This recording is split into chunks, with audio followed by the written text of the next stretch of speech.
Namaste. So, as we know, it is the festival of Goddess, and the next few months we have one goddess after another whom the Indian tradition worships. It's the period of the Divine Mother, Matra Paksh. Starts with Durga and Lakshmi and Kali, and eventually Saraswati with the coming of spring. So, Divine Mother is the mother of the gods, and she gives the power, delegate power to each of these gods to function. So she is not just the mother of the gods, she is Aditi, who gives birth to the gods, and they are called Adityas because they receive their effulgence from her. But also, that means they receive all the knowledge that they have, comes from her. So Aditi and Adityas. Aditi is the undivided, infinite consciousness. That's why each of these gods, if you see the Indian tradition, the Ishta Devata, can lead us to the infinite because they come from that. They carry in themselves the sense of the absolute. And yet, at the same time, each of them has a certain place and has a certain function which they can't cross over because doing that will disturb the cosmic harmony.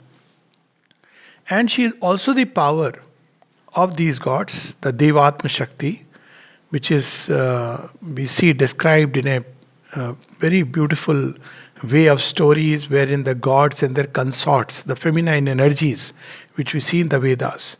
So at once she forms the being of the gods, gives them the light as well as the Shakti of the gods. She dwells with them. And they have a cosmic function. They have been working to pull this creation out of the inertia, torpor, tamas, inconscience.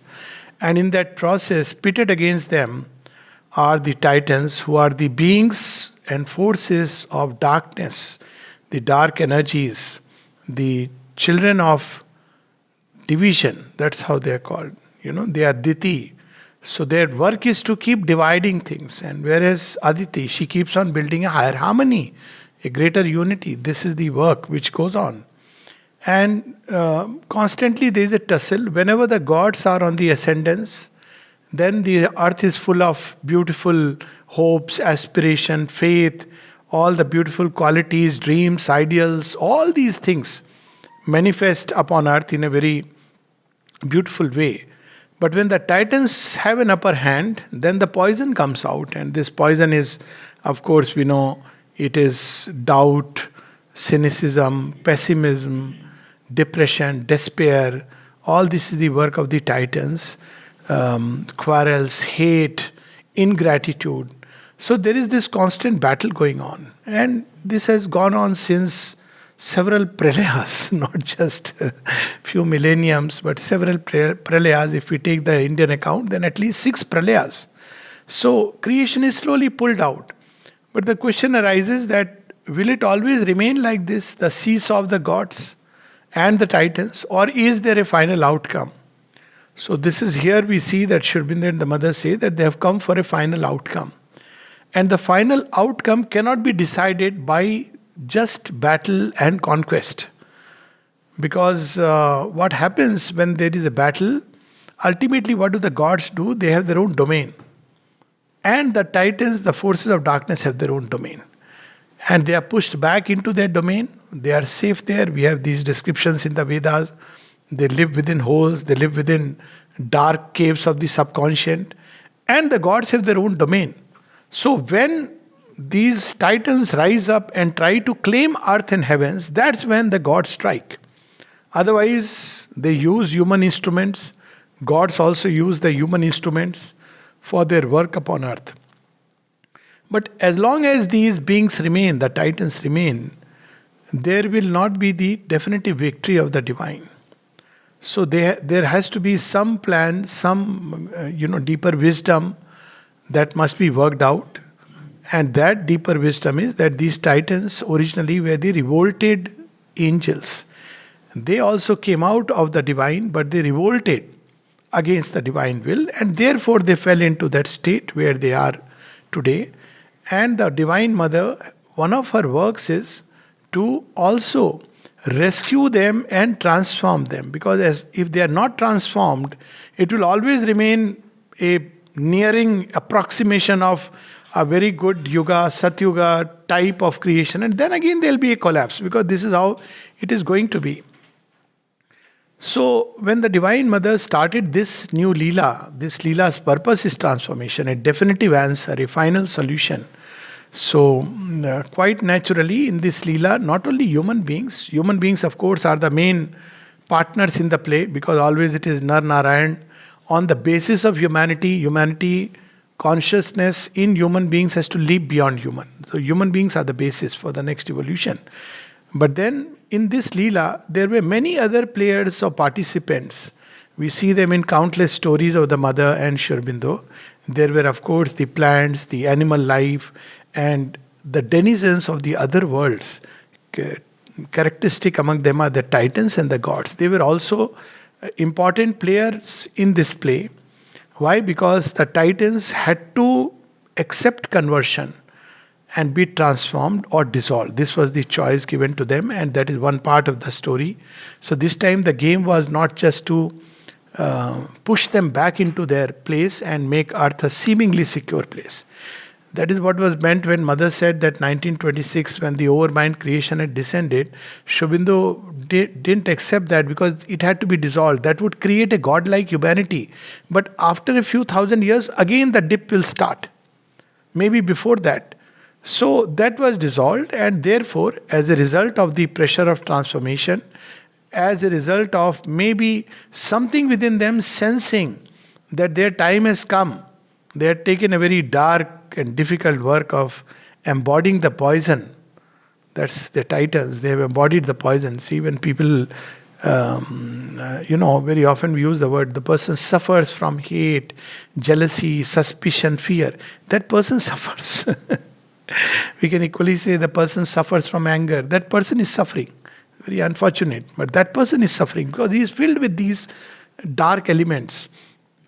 So all these things, the Divine Mother, as a part of the Leela, brought it out, not so that they can be once again pushed back. That is what has been happening. But so that they can be transformed. This power of transformation is not with the gods. That's what we see in Savitri when the Divine Mother goes through the upward route in search of the soul. So she discovers first, the Madonna of suffering, mother of grief divine. And she says, I can build endurance in man, give him hope, but I cannot change him. So then she meets the mother of might, Durga and Kali and Lakshmi. And they say we can fill man's heart with some love, we can comfort man, we can push back the titan, we can open his paths, guard him against the red wolf and the snake, but only a few I can save.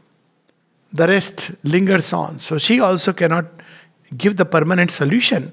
And every time Savitri tells them, the Divine Mother tells them, I'll come back one day. For example, to Durga she says, I'll come back one day. I'll return with the light because you have strength but not the wisdom. See, each god has his own domain. Then the Madonna of light, Maheshwari. So there also she says, I can fill human mind with knowledge. But what the problem is, human mind will mistake this intuition and the rays of intuition as something of his own. And he will get shut in Saint Tut's brilliant shell. He'll not go further. People who have some kind of knowledge, even a spiritual knowledge, they also reach a platform and they don't progress further. The gods themselves don't progress further because they don't have this urge. So this was a big challenge. One of the challenges, there are many challenges that the Divine Mother had to face. One of them was that as far as human beings are concerned, if they are too satisfied with the gods, then they cannot go further. But fortunately, there is something in man which is greater even than the gods in potential. And if that can completely harbor and embody and join with the transforming power of the divine, that can be transmitted through this little something in man, and a new game can begin. And that something is the psychic being. Several times the mother emphasizes that there is something in human beings which even the gods, the titans are jealous of it. They want to possess it. That's the problem with titans. They want power, but they want it by possessing. The gods have it naturally as aspects of the divine, but human beings receive it through surrender. So there is something in human beings which both gods and the titans want. But the titans want it by snatching it away, but they cannot snatch it away. By nature, it is the portion of the divine, it is the ansh of the divine. Whatever they may do, how much ever darkness can cover it, still it remains in contact with the divine. So nothing can happen to it eventually. At the same time, the gods find it a wonderful vehicle if there is a psychic being, because they also want to taste something which they don't know. And what they do not know, Mother describes very beautifully, especially in relation with Durga, is the adoration and surrender to the Supreme. This is something they don't understand. They are absolute in power. Whom would they surrender? So we have a wonderful series of Mother's experiences with the gods and goddesses, and not only the gods of the Indian pantheon. She was in contact with the gods of the Greek, Egyptian gods, all of them. She says, all of them I am aware of. Not aware intellectually, but she was in contact with them. And then all the gods of the Indian pantheon. And she describes that when she would come down and give meditation, this is before 1926 she is speaking of, then all these gods will come and sit on the ledge and watch for this new Leela which is going on. And she describes the Trimurti, Krishna, and all of them would come. She says, but they don't have this sense of adoration for the Supreme. They're a good community. They're a community. They know each other. That they have to help in this process. And they have their self-appointed work. But they don't understand that their transformation. They don't understand, love, which is such an important power. And that's why you will see all these different gods. Mahalakshmi has love through which she binds the entire creation. But love surging up towards the divine and giving itself in that ecstasy, that is something which the gods are not aware of. So they would come and they would sit, and while she would give meditation. Then from 1944, up till then, there was no such function like the mother coming and giving darshan on puja days. But there was a lady, and there were some Bengalis who would, want to celebrate Durga Puja. And there is one of the very beautiful stories where one of the ladies, Jaya Devi, she wanted on Durga Ashtami to, worship Mother and Shri Aurobindo as Shiva and Durga. And she asked them, can I do it? And the mother graciously agreed. So she did it in the traditional Bengali way. The traditional Bengali way, you do the altar and you put flowers and all these things. She did, and they were sitting. And at the end of the puja, they went away. Then next year again she wanted to do. Now this time the mother told her, do you really think any godlike being will like it? And she describes it. She says, she asked once Durga, do you like all these people doing all this puja for you?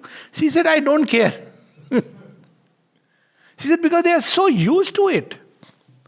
They don't care really. It's not what they want, because their function is not just physical, more importantly psychological.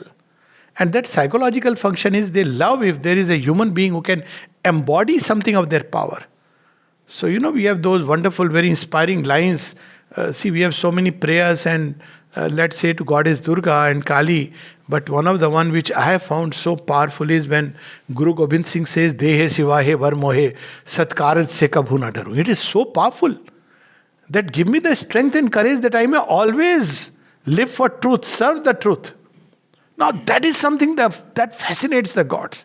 They find here is a human instrument. Or when Shivaji, receives the sword from Bhavani, and without caring for his life, without caring for anything, he goes along on a conquest which seems impossible.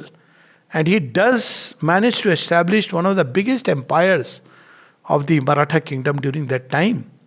Of course, Aurangzeb didn't die, but he was as good as dead, because he realized that he is not as powerful as he believed. And after that, we know that there was a collapse. So they like that much more than this kind of worship. So the mother next year told her, do you think the gods like this kind of worship? So, she didn't say so sweetly. It was almost like an admonition. So then after that, she stopped. But then she knew that there are devotees. You see, the human beings have for centuries and millenniums been under the influence of gods. So they cannot suddenly turn to this idea of supreme. Though the Vedic and the Upanishadic cult speaks about it. The Upanishadic rishis spoke about men as the cattle of gods. And this almost a exact line in Savitri. That they use human beings, of course, for good purposes, but that's not the ultimate thing for human consciousness. It's meant for something even greater, something even higher. So, in 1944, because there were some of these group of people, that's the time when students started coming. So parents came from different places. Many of them were not into yoga, and they felt the need. So instead of, arranging a pandal where all kinds of vital forces may come, the mother would come and give darshan in the chair. That was the origin actually of the different pujas in the ashram context. 1944 it started. The way we have seen it, a chair would come, and the mother says that they used to come since the time they were in guest house. Since then they were coming, these gods and goddesses. On that particular time, they would be around in the atmosphere, and she said they would not fuse with the body. They don't like that, but they would come and they would be around in that atmosphere. It's like a period of time when they are very active. This she narrates later on also, that during that time they are drawn to earth and human beings, and they are very powerful at that point of time. So 1944 it started, it continued. Then in 1961, new Leela had to start because the supermind has manifested now. So from 62 onwards, officially, the puja days and the chair arrangement, mothers coming down, that mothers stopped coming, but the chair continued for a long time. But the mother stopped coming down. But did it mean that the gods, they suddenly vanished just as they come? No, they continued to have their own workings with the mother and the mother with the gods. And in that we see one of the gods, or rather goddesses, with whom she had a number of conversations are documented, is with Durga. Of course, these conversations were not in French or English, but another kind of language which Earth's ears cannot catch. That's how we can say, though we love to say Sanskrit is the Deva Bhasha, but they have their own way of communicating. And the mother would see, Durga would come, especially around the Durga Puja time, and she would come, and often there would be a conversation that what are you going to do this time, what kind of victory, and there are a number of experiences she has described. But one day, it is in 60s, she asked Durga that, do you like all this worship? She says, I don't care. Why don't you surrender to the Supreme? Now you see, this is a very interesting aspect of the Leela. And Durga says, okay, but she is not known. She says, they don't know. They are absolute in their own right. They act under the divine impulsion, but they have to surrender to the Supreme is something, we don't realize. We often say that human beings are so limited. Yes, we are limited. But there is a joy that no one in this creation can taste as we humans. It is the joy of love for the divine, the joy of surrender to the divine. So Durga surrenders to the Supreme. And she says, suddenly, you see, this surrender is important because the Leela which was going to start will necessitate all this darkness coming up to the surface to be transformed. And if she doesn't surrender in her presence, these beings don't come. Or if they come, she pushes them back. We have the story of 65 attack on the ashram when Kali came. And she said, I am going to play havoc. And the mother had to stop her. For 8 hours she had to stop her. Because when she comes, then she is meant to destroy falsehood. So she will slay even the gods, godlike beings, even human beings who may be devotees. It doesn't matter at all. That's what we see in all the stories of Kali. When Kali is active, even the gods start praying that, Mata, we cannot bear your tej, we cannot bear your power, your effulgence. And then Shiva has to lie down. So after mother quietening her for 8 hours, then she asked these boys to go and tackle the attack. Otherwise, even those who were devotees, disciples, they may have been afflicted because she doesn't decide on the basis of this or that, wherever there is falsehood, she attacks. So this was a new Leela. So the mother was also playing with the gods, that you have to participate, surrender to the Supreme, act only when the Supreme commands you and whatever command he gives, not under a spontaneous impulsion. And then there are a number of accounts of how they worked, and I am going to read just two of these accounts toward the end of Durga Puja festival. So one is September 29, 1971, just one day before. It is the last day of Durga festivals, Vijaya Dashmi. And the mother asks the disciple, do you want a blessing packet? She gives a few. And then she says, it was clear, mother's conversation. It was clear, very clear today. A sort of pressure to say, victory is harmony. Now you see, this is a new, we always talk about the dark forces. Disharmony, disunity, disaffection. So, to win over it and create harmony. Victory is harmony. Victory is the divine, and for the body, there's something very beautiful. Victory is good health. So beautiful. To stay in good health itself is, it means the body is in a state of harmony. And then it's in good health that the way of transformation is paved. Any discomfort, any disease is a falsehood. What a lesson, That's why she said doctors are supposed to be priests who have to, who are soldiers of truth, because disease is a falsehood. So they are supposed to preach. In ancient time, doctors were priests. But now everything is mixed up. Now priests want money. And doctors also.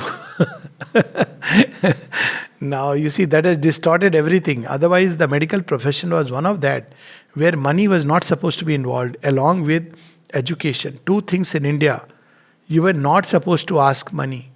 So, who would take care of your expenses? The patient or the student? They had to give, like a guru dakshina. Otherwise, it was not like you have to pay. The moment money came in, it spoilt everything. The moment ambition came in. So these were the routes through which falsehood entered. So she says, it came this morning.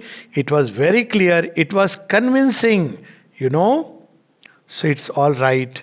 And now she, we can understand why Durga was made to surrender. She says, surrender to the Supreme, she cannot surrender to anybody or anything. She is a mighty goddess. She says, formidable power. At one place, the mother says, addressing to Durga, you are my light, my power of sovereign realization. Her power put forth to work. So she is a formidable goddess. But now for the new Leela, this was required. It is as if through the pressure, all the falsehood had been brought out. The most unexpected things in people, things, circumstances. You see in Preeti Das Gupta's book, Moments Eternal, the mother says, the supermind is active now. And I have started this work in the inconscient. So she asked like an innocent child, so mother, what does it mean? We don't understand what is inconscient. She says, the worst kind of things will come up. And even the sadhaks will not know. Most unexpected things will emerge from within them. They won't understand why this is happening. But you have to stay on, you have to endure, you have to keep offering, you have to have the faith, because all this has to be purged out. Sagar Manthan's story, it's a real story taking place in human beings. The most unexpected things in people, things, circumstances. It's really, no imagination can equal. It's incredible what is going to happen.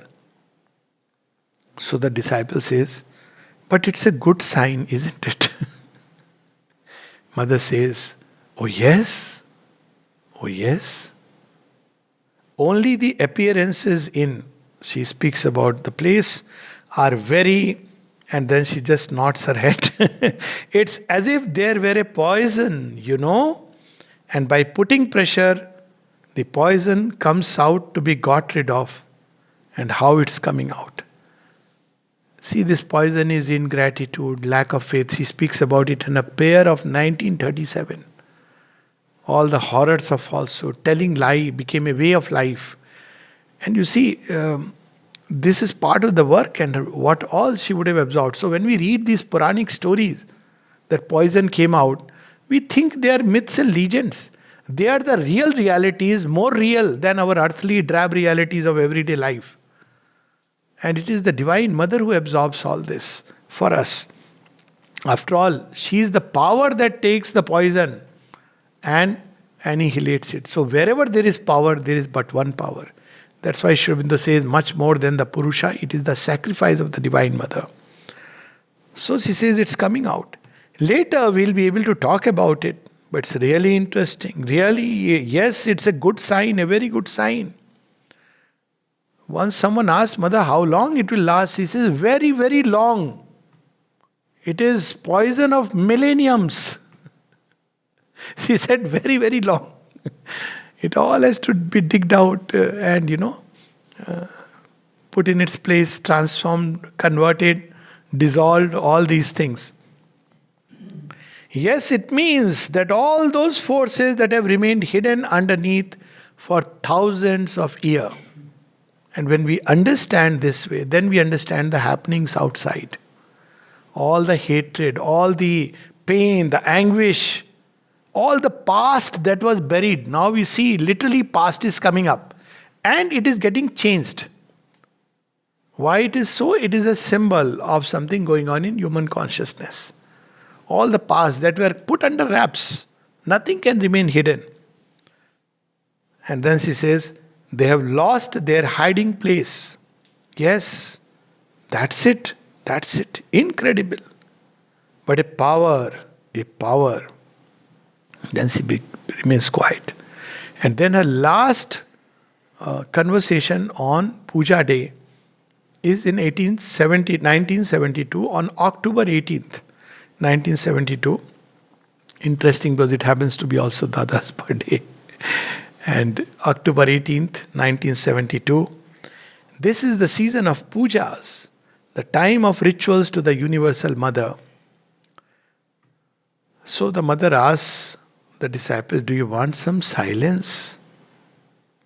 Yes, Mother, if you like. I am tempted to ask you if Durga won a victory this year. And the mother says, we shouldn't talk about it. I think it was a real victory. Now you see, we only every time the same demon is being, a fellow is running away, the demon of obscurity, tamas and greed, which is what Mahishasura is. Lust and greed and obscurity and tamas. But there are many other victories which are to be won and which are being won. So she says it was a real victory. And then the disciple asks, which victory, Mother? Mother says, which victory? But there is only one, my child, which is the victory. We can call it what we like. The victory of truth over falsehood. The victory of the Lord over His creation. He becomes the sovereign Lord. Which means, so the disciple asks, which means the creation will now go consciously towards the divine? Mother says, oh, well, that victory is still only for a few. The creation consciously going towards its divine origin and ready to manifest that origin is still only for a few. And then she says, I think it will take centuries until it becomes general. So we expect 56 from 57 onwards, everybody wakes up supramentalized. Today only somebody had asked this question, Mother spoke about the supramental consciousness. Then she said, it is not yet established. So established is literally when it takes the sovereign charge completely. When it is the Lord, when it is literally establishment of the kingdom of truth. But yes, it has become active, it is certain, but there is a process to it, and that process is going to take centuries. Because if it hurries through, It will crush humanity. That is the problem. We all harbor within us so many types of falsehoods. At one place, the mother speaks about this falsehood. She says, the last asura to resist was this asura of falsehood. He calls himself Lord of Nations. And, the disciple says, why didn't you just finish him? He says, almost whole of humanity will be finished because we have become, he runs in the veins of human beings. So it's not like just finishing him off out there. All that supports and is supported by this being, falsehood, will get annihilated. And then she was asked, fortunately, Mother, what are the types of falsehood? She says, there is one which is the commonest one. Habitually people tell lies. She says, that is there, but this is not the serious form of falsehood. It's not good. This should not be. Then there is another one. There is a more conscious, deliberate, things which are hidden, put under cover. We don't even have that mental honesty to see what is moving us. We give very nice, beautiful explanation where always somebody else is guilty. And we love to condemn, and we are the good guys. This is another kind of falsehood which is more serious. And then the worst is the falsehood which opposes truth, which deliberately stands against the divine, is hostile to the divine and his workings. She says this last one is very serious. And if one takes that course, then it is described in Savitri. These beings are marked missing in the register of the gods. Suddenly there is a precipitous sliding into the abyss. Then she says, fortunately, there are very few people who are of this degree. But there is a kind of, where people deliberately want to attack all that is divine. We may wonder, but sometime back we know within India one would have never imagined there was a deliberate attack on forms and aspects of the divine. Even there was a university where there was a Mahisasur Puja. It's just unimaginable. That instead of, and they were calling names, all kinds of things. So there is a conscious attack against the divine. Now what happens when you attack the divine? It is like a little pig trying to attack the mountain. Of course it will get crushed. But that falsehood is very dangerous for the individual and those who harbor such things within them. So she says it will take centuries, maybe millenniums, for the entire humanity to creation turn consciously toward the divine. Unconsciously it is moving. But what matters is for us to be the few who are conscious, who consciously manifest the divine. That is our victory. For a few of us, which we can and must win and embody. And then she reminds us, lest we forget the story of Ken Upanishad, because she has used the word win. I am the winner, I am the victor. So she reminds us to remain humble. By win, I mean overcome the material resistance in the body. That we can, and it is our duty to overcome. I mean all the stupid unconscious resistance that must come to an end. This is our work, and it must be done here in the body. So we have role to play in this victory. All that within us resists the divine, contradicts the divine, we must dig out from all its hiding places, like the ancient Rishi Agast breaking open the caves and all these darknesses, these asuric beings emerge. There is a line in Savitri, we must search our beings with spiritual fire. That's why Mother stresses on this quality called sincerity. It's not about declaring to the world like those pseudo, I don't want to use the religion, but I am the sinner. It's not about that. We don't have to talk to the world, I am the sinner, and feel bloated that, see, I have declared myself the sinner. That's another kind of perverse ego. But to know inside what is in us that contradicts the divine, which resists the divine. It may be doubts in the mind. It may be, the various kinds of attachments. It may be certain habits, tendencies. All that we have to offer it to the divine and let the divine win the victory for us. So she says, I mean, all the stupid unconscious resistance must come to an end. This is our work, and it must be done here.